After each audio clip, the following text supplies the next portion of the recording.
Okay, today's topic. Remember Vitaly? Yeah. The president of the Philippines has something to say. The prez. The president. After G.I. Joe, we get the prez. It's in Tagalog, but thankfully I had a few of our subscribers on Discord message me, let me know. But shout out to Anna. She gave me a detailed breakdown. I'm assuming Anna's a woman, but it's Discord, so she's a man. So now this is him watching videos of Vitaly. I'm gonna f***ing rob you. Sira ulo ko. Hindi naman Pilipino, pwede ko mamurahin. So what he said there was like, he's not Filipino, so can I just curse him out like I normally would? Because it doesn't matter because he's not going to vote him in or out. Yeah, but he's also saying, he's like, this man doesn't even speak our language. So can I curse him out, basically, is what I'm gathering. Give me your scooter now. Give me your scooter now. Give me a ride. Yes, you're gonna take a ride. Ang isa pa nating nakita ngayong linggo, yung kagalit-galit na pinanggagawa ng isang foreign vlogger sa ating mga kababayan. I'm gonna f***ing rob you. Biro man na ito o hindi, sino naman Pilipino ang hindi kukulo ang dugo sa napapanood natin? One of the things that we have recently seen are the infuriating actions that a foreign vlogger has been doing to our countrymen. Whether these acts were jokes or not, what Filipino couldn't get mad at these?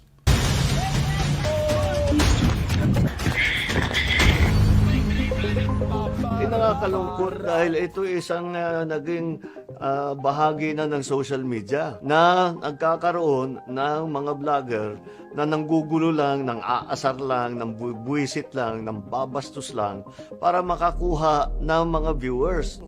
It is very sad that this has become a trend in social media where vloggers would often just annoy, bother, disrespect other people just to get more views. Huwag tayong sasama dyan sa ganyang klaseng ugali. Hindi naman ganyan ang ugaling Pilipino. Asahan ninyo yung mga gumagawa ng ganyan na hindi natin pababayaan na patuloy nilang ginagawa yan. Let us not encourage this kind of attitude. It is not in the nature of a Filipino to act like this. Do not expect that we will tolerate these actions. You wanted some clout and now the president is talking about you. You're fucked. Tapos na po ang mga dayuhan, nakala na lang, kaya na lang napastangin ang mga Pilipino. Ito'y ehemplo na seryoso tayo na sa sariling bayan natin.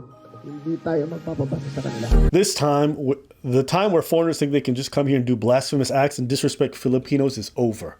This will set as an example to show how serious we are. We're not tolerating these actions. Now, I did some more digging, the way those prisoners are going to be digging in his ass. Now, I learned what facility he was staying at because I'm curious what the conditions are. Because I saw a lot of people spreading some fake news about this or that. So, this is an exact location of where this man's being kept at. I got a video I want to show you guys. Now, they call it the Gulag, an immigration detention center in the Philippines that has been making headlines for all the wrong reasons. It's called the Gulag. Well, good. You're going to feel just like home. Because he's Russian? I appreciate that. Now, this has already been the subject of other news reports because other foreigners have already been held here for crimes they did in the Philippines. Detainees claim the centre is squalid, rat-infested and overcrowded. 9 Britons themselves accused of breaking Filipino laws are currently detained in the centre. They allege corruption and bureaucracy in the centre has led to some detainees spending years waiting for their cases to be processed.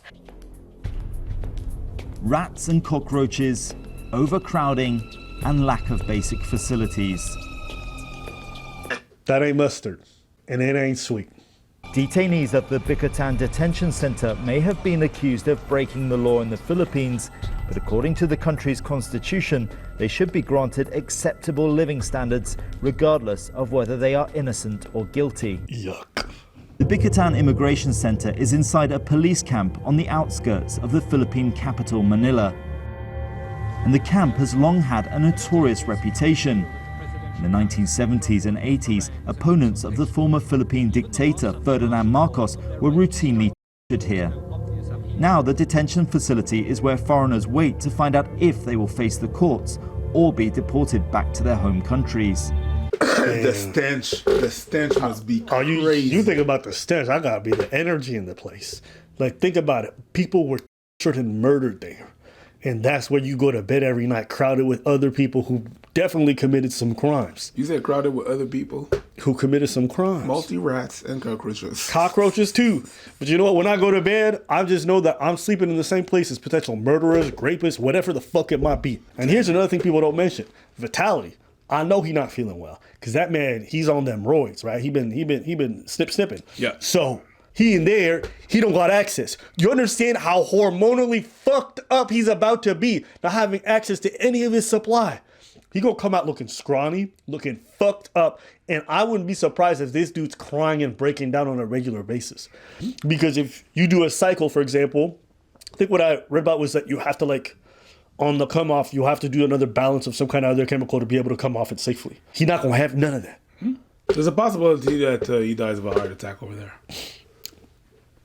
Detainees are held on charges of anything from visa violations to violent crime. He alleged that he went into solitary confinement without food or any human contact. He said he only had a rusty tap for water, which was undrinkable. He said that if you get sick inside there, you might as well be dead. He said they might as well people when they arrive because conditions there as far as healthcare are pretty much minimal. There were beatings. People were treated there worse than we would treat farm animals. There, people committing suicide just had enough. They couldn't take it anymore. He says he set up the website to campaign for a reform of Philippine immigration laws to ensure there are time limits on detention lengths and to allow people to be released on bail if they are accused of a minor crime. And those accused of more serious crimes should be dealt with swiftly by the country's justice system. Say get released on bail. Yeah, listen, that's a project that you guys have in your country. You went there. That's their laws. Now, look, I'm not for a center or whatever it might be, but at the same time, this man's on camera committing these crimes. There's no question for me of whether or not he's guilty. This is not ambiguous. I don't need to see a court case, but they should still go through the process. Whatever happens to Vitaly in there, that's his problem as far as I'm concerned. You went to the country knowing what it was. You decided to fuck around. The more you fuck around, the more you're gonna find out. How you gonna be pushing 40 doing pranks like that to people? Don't call them pranks, please. I'm calling that because that's what he said. But you're right. They're crimes. How you gonna be pushing 40 and then he's just being a nuisance like that? Like you were 5. When you're 5, you're a brat. When you're pushing 40, you're a fucking idiot. Whatever happens, happens. It's like. Can I even say, I also hate these terms like nuisance. This guy stole a police officer's bike. In what world is that a nuisance? I'm not trying to come for you because people call them nuisance streamers, but they're just criminals. Can we not just call it what it is? They put their hands on people, they push them, they harass women. Like, if there was no camera and this was someone running after women saying, I want to grape you or whatever, would we ever call that person a prankster or a nuisance? No, I think you're right. Right? So a part of me is just like, no, you guys are just criminals. And it's okay. Go to jail. You're filmed criminals. Let's call them self-snitching criminals. We have to change the whole PR around this thing. These people are criminals. And that's what we have to do. We can't call them any more of these like light terms. Oh, it's not a prank. There's no world where I get to punch somebody in the face and call it a prank. And just because I'm filming it, it stops being a crime. You put your hands on people, you stole their property, you stole cops' property, get bent. Because any other citizen does that, they're getting slammed for crime. And also, this is the point I made in the other video. You went over there and you did it to Asians because they're Asian. That's why you went there. That's why I especially don't feel bad for you. You thought because you got that financial privilege and that passport privilege, you would just be able to walk home. He was laughing in people's face. I'm going to arrest me. Arrest? You didn't see that shit? Yeah, of course I saw that shit. Oh, you're going to arrest me? I'm so scared. He kept that thing up until he did his mugshot. Yeah, even his mugshot. But then again, at the press conference, he tried to talk to dude. Dude was not having it. He couldn't even stand looking at what he did. Yep.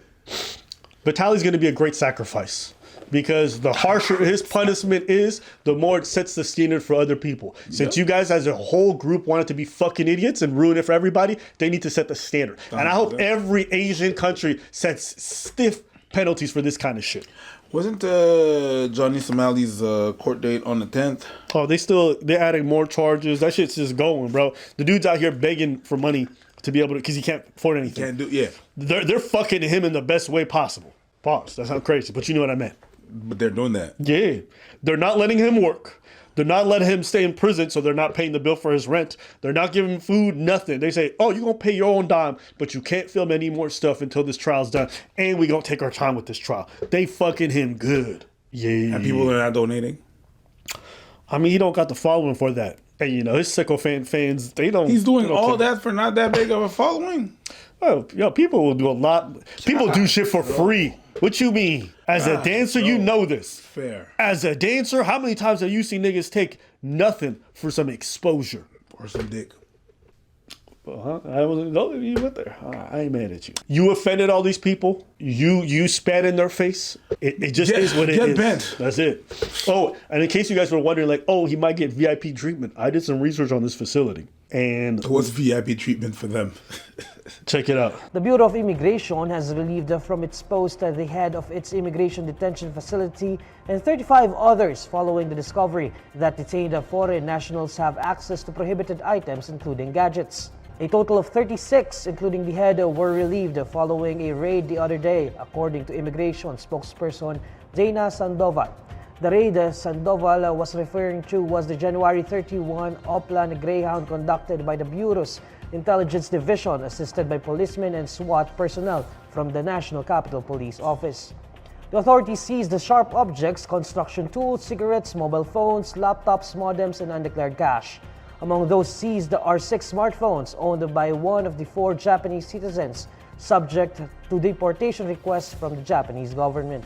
They arrested the head chief and 35 other people. Why? Because they were giving some people who are a little bit rich some extra gadgets. They don't play. They said, no, everybody here getting treated the same.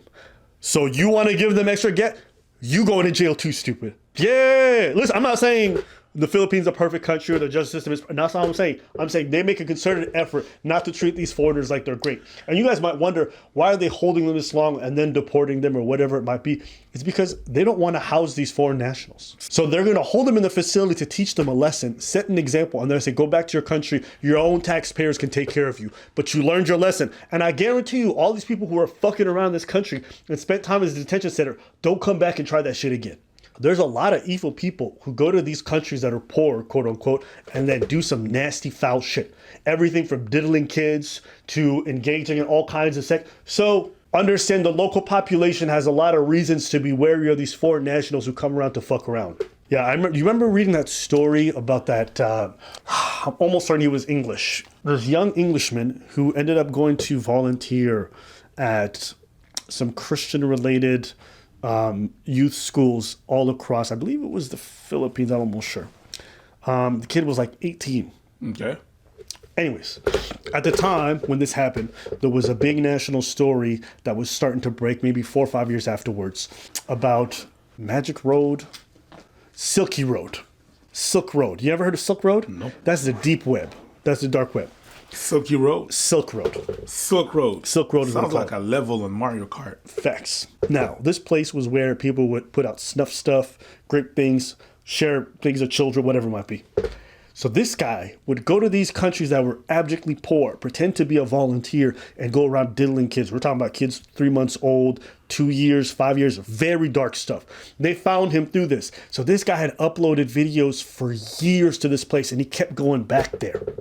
And because he was a foreign national, obviously he had a lot of credence as an English teacher or whatever, so he had a lot of flexibility in terms of how much space he was given. But it ended up being outed everywhere. And then through that, they ended up finding a network of men just like him who would come from foreign countries to go there. And because obviously these are countries with not the most amount of overlaying like force, these guys would have the ability to touch people and do stuff with impunity. And there's so many stories like that. People who go to work at orphanages or Christian organizations or whatever it might be. And you'll find that it's not just Christian organizations, but you get what I'm trying to say. I personally have a strong disdain for people who go to countries that are much poorer than their own and act a fool. It's like, it's the most cowardly thing to do. You do it because you know they don't have the quote unquote strength or rules and regulations of your country. So I'm happy to see that these countries, stand up to us, that you're not going to treat us like we're garbage or less than human because you have the right passport or you have the right skin color or you have the right, but get fucked. And the worst part is that there's no Filipino out there that's going to be like, that does not agree with that. Oh, yeah. Everybody's like, nobody's on your side. None. Anyways. Oh, yeah. Even the driver, the guy who was hosting him over there, he's hiding. He's been hiding, and they're looking for him. They're going to find his ass, too. You got to leave. Go where? You're a Filipino national. They'll get deported back. Oh, well. What's that taste like? Sweet old justice. But it's all good. Good night, sweet prince.